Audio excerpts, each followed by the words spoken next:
آزادی کی تحریکیں ہیں، کیا صرف کشمیر میں ہے؟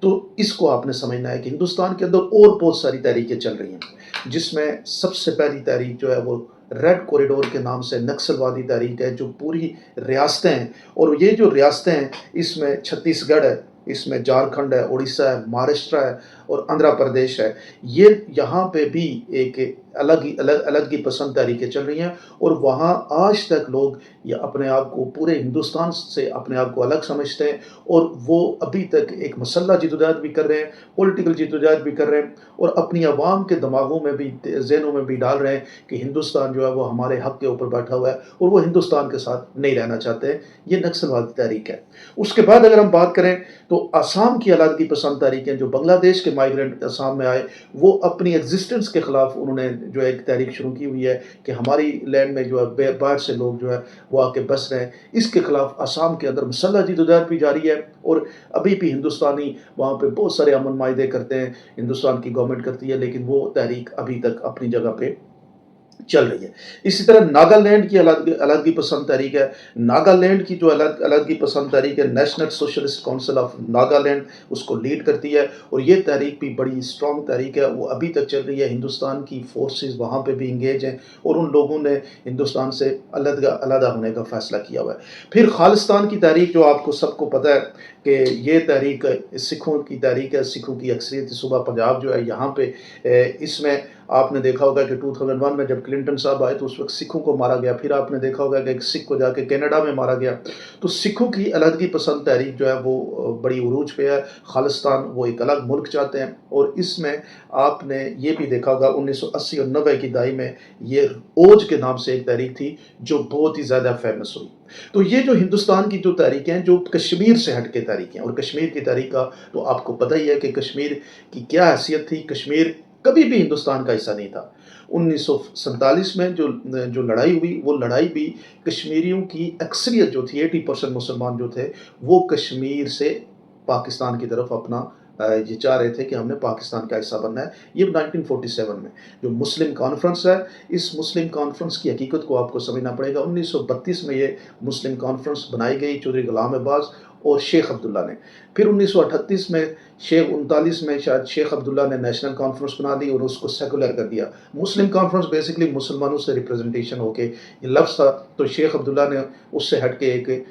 جماعت بنائی جسے نیشنل کانفرنس کرتے ہیں، اس کو سیکولر جماعت کے طور پہ کہا گیا، اور یہ تھوڑے سے آپس میں ان کے درمیان ڈفرینسز ہو گئے، لیکن جو تحریک کا بنیادی مقصد تھا وہ بات جو وہاں پہ مہاراجہ ہری سنگھ تھا اس کے خلاف یہ تحریکیں تھی، اور یہ جماعت بنی تھی، اور یہ جماعت وہاں پہ جو جمہوریت کے لیے وہاں پہ لڑ رہی تھی، مسلمانوں کی یعنی وہ حق حکمرانی کے لیے یہ لوگ لڑ رہے تھے۔ پھر جناب شیخ عبداللہ صاحب نے 1947 میں سمجھ لیں کہ ایک دھوکہ کیا اکثریت مسلمانوں کے ساتھ، اور وہ ہندوستان کے ساتھ مل گئے۔ مہاراجہ ہری سنگھ نے جب ایکسیڈ کیا تو وہ ان کے ساتھ تھے، اور اس کے بینیفٹ میں ان کو وزیر اعظم بنایا گیا اس سے ریاست کا۔ تو وہاں آج بھی آپ جائیں، کل پرسوں آپ نے ایک انڈین ٹی وی چینل پہ عام کشمیریوں کا موقف سنا ہوگا کہ پاکستان کے بارے میں وہ غلط نہیں بولتے۔ وہ یہ کہتے ہیں کہ بھائی آپ جا کے پاکستان کو اس میں بلیم گیم میں نہ ڈالو، کشمیریوں کے دل میں پاکستان کی رسپیکٹ ہے، اور ہندوستان کے مسلمان جو ابھی اسد الدین اویسی وغیرہ ہیں، ان کی بنیاد پہ آپ یہ نہ فیصلہ کریں کہ ہندوستان کا مسلمان جو ہے وہ پاکستان کے خلاف ہے۔ یہ جو اسد الدین اویسی وغیرہ ہیں، یہ ڈیفینیٹلی وہاں کے MLAs ہیں، یہ وہاں حکومت سے بینیفٹ لیتے ہیں، وہ حکومت کے حق میں بیان دینے کہ ان کو بینیفٹس ہیں، اس لیے وہ مسلمانوں کے خلاف بات کرتے ہیں۔ وہاں مسلمانوں کی پوزیشن آپ کو نہیں نظر آتی کہ کیا ہے؟ مسلمان تھرڈ کلاس پوزیشن پہ وہاں رہ رہا ہے۔ یار ہندو کا کلچر آپ دیکھ لیں کہ کس طرح سے ہے، سارے ہندوستان میں نہیں لیکن بعض ہندوؤں کا کلچر جو ہے وہ آپ سوچ نہیں سکتے۔ پاریش ریول کی ایک دن ویڈیو میں نے دیکھی جس میں وہ یہ کہہ رہے ہیں کہ میں نے اپنا یورین پیا ہے، مطلب یہ کس لیول کے لوگ ہیں؟ پھر گائے کے یورین سے یہ بات کرتے ہیں۔ ان کا اور آپ کا کوئی کنسپٹ ملتا نہیں ہے۔ یہ جو دو قومی نظریہ تھیوری پیش کی گئی تھی اس وقت قائد اعظم اور ان لوگوں نے جنہوں نے وہاں پہ تحریک آزادی چلائی، وہ تو کلیئر کٹ نظر آتا ہے نا کہ ہمارے معاملات اور ان کے معاملات میں کتنا بڑا فرق ہے۔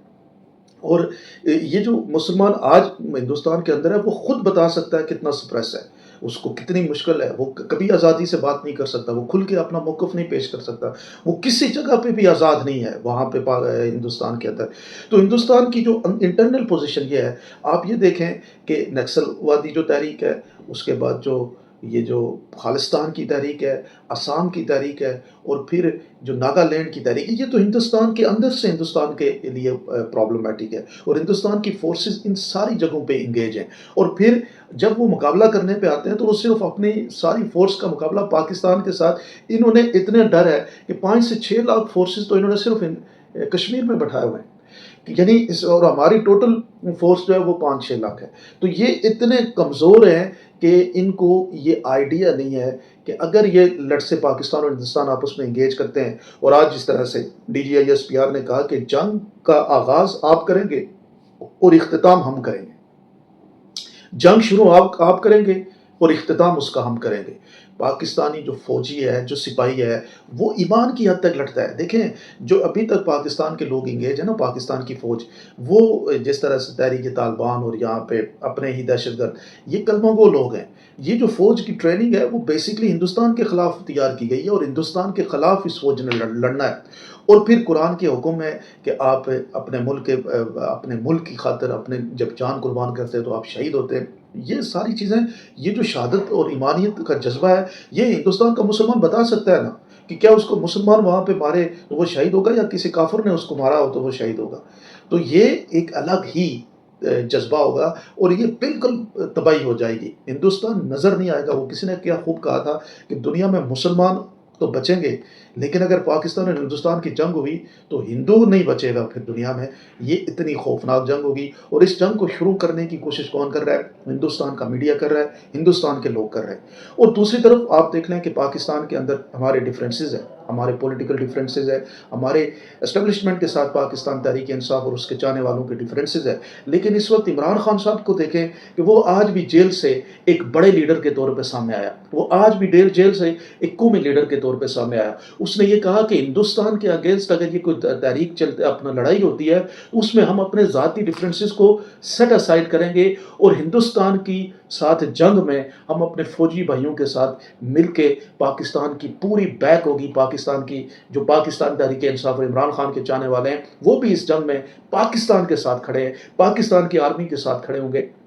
اور اس جنگ میں پاکستان کے ایک انچ اور چپے چپے کی حفاظت کے لیے پاکستانی آرمی کا، پاکستان کے ساتھ جو اس جنگ کو لڑنے والے لوگوں کا مورال بلند کرنے کے لیے کھڑے ہوں گے۔ یہ ایک کلیئر کٹ میسج اس شخص نے جیل کے اندر سے بیٹھ کے دیا، اور پوری دنیا کو، اور پھر یہ ڈیفرنس بھی بتایا کہ ہم جو فارم 47 کی حکومت ہے، ہم اس سے بالکل نہیں، ہمارا اور اس کا کوئی تعلق نہیں ہے۔ فارم 47 کی حکومت اور جو ہمارا PTI کا ڈفرینس وہ برقرار ہے، لیکن ملک کی خاطر ہم فوج کی اگر جنگ ہوتی ہے تو ہم پوری بیک دیں گے، ہم ان کے پیچھے کھڑے ہوں گے، یہاں پہ ہم اس کو پولیٹیسائز نہیں کریں گے، پوائنٹ سکور نہیں کریں گے۔ ایک قومی لیڈر کی، ایک جس طرح لگتا ہے نا کہ ایک ایسا شخص ہے جو سب کو اپنے پیٹ میں سمو سکتا ہے، وہ اس لیول کی جو ہے بات خان صاحب نے کیا، اور اس کو نہ صرف پاکستان میں لوگوں نے پسند کیا بلکہ انٹرنیشنلی بھی لوگوں نے اس کے اوپر جسے کہتے ہیں نا وہ بڑی پسندیدگی کا اظہار کیا۔ اب بات کرتے ہیں اگر یہ جنگ ہوتی ہے تو کیا آتا ہے۔ دیکھیں، میزائل ایٹمی طاقت ہے پاکستان، اور پاکستان نے آج واضح کر دیا کہ اگر آپ چھوٹے پیمانے پہ بھی ہمارے ساتھ اگر کوئی فوجی آپ نے بات کی یا ایفرٹ کرنے کی کوشش کی تو پھر ہم آل آؤٹ جائیں گے، ہم اس میں کوئی یہ نہیں دیکھیں گے کہ ہم نے کیا کرنا ہے۔ اور پھر سوچیں کہ اگر یہ سارا ہو جاتا ہے، اور اگر فرض کیا یہ جنگ ہو جاتی ہے، تو یہ کم از کم 2 سے 3 ارب لوگوں کے لیے مشکل پیدا ہو جائے گی۔ اور یہ سب کچھ کون پیدا کر رہا ہے؟ یہ دہشت گرد ہندوستان پیدا کر رہا ہے۔ ہندوستان نے دہشت گردی جا کے دنیا میں ثابت کی ہے کہ انہوں نے کینیڈا میں بھی دہشت گردی کی، انہوں نے UK میں بھی دہشت گردی کی، اور پاکستان کے چپے چپے میں دہشت گردی کرتے ہیں۔ پاکستان میں پچھلے دنوں جو DGISPR نے آڈیو سنائی، 10,000 روپیہ دے کے، لاکھ روپیہ دے کے پاکستان کے ہر شہر کے اندر یہ اپنے لوگوں کو بیچتے ہیں۔ تحریک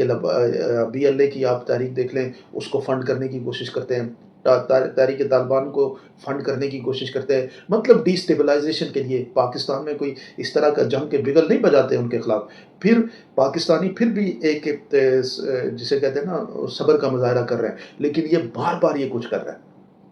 اور اگر یہ تحریک چلتی ہے اور اگر یہ جنگ ہوتی ہے، کشمیری تو کسی صورت میں ان کے ساتھ نہیں ہوگا، یہ تو بات ہی ختم ہے کہ کشمیری جو ہے وہ، اور ہندوستان کا مسلمان بھی وہ اس انتظار میں ہے کہ اگر کوئی اس طرح کی صورتحال